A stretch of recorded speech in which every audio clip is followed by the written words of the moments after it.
નમસ્કાર, આપ જોઈ રહ્યા છો લખત ન્યૂઝ અપડેટ ચેનલ। તમામ સમાચાર અને અપડેટ મેળવવા માટે ચેનલને સબસ્ક્રાઇબ કરો અને બેલ આઇકન પર ક્લિક કરો, જેથી તમામ સમાચાર અને અપડેટ તમને મળી રહે।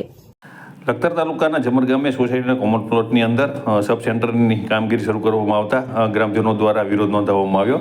ગ્રામજનો દ્વારા આક્ષેપ કરવામાં આવ્યા છે કે સરપંચની જગ્યાએ વહીવટ કરતા લોકો અને તલાટી દ્વારા ખોટા ઠરાવ કરી અને મંજૂરી આપવામાં આવી છે।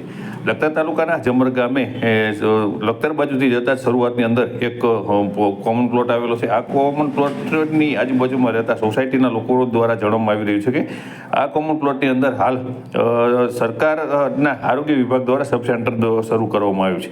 આ અંગે તેમના દ્વારા લખતર તાલુકા પંચાયતની અંદર એકવાર આવેદનપત્ર આપવામાં આવ્યું હતું, તેમ છતાં કામગીરી બંધ કરવામાં નહીં આવતા તેઓ બીજી વાર આવેદનપત્ર આપવા માટે થઈ અને દોડી ગયા હતા અને તેમના દ્વારા રજૂઆત કરવામાં આવી હતી કે હાલમાં તેમના દ્વારા આવેદનપત્ર આપવામાં આવ્યું છે, તેમ છતાં હાલની અંદર કામગીરી શરૂ કરવામાં આવી છે। આથી તેઓ આ કામગીરી સત્વરે બંધ કરવા માટે થઈ અને આ આવેદનપત્ર આપવા પહોંચ્યા છે।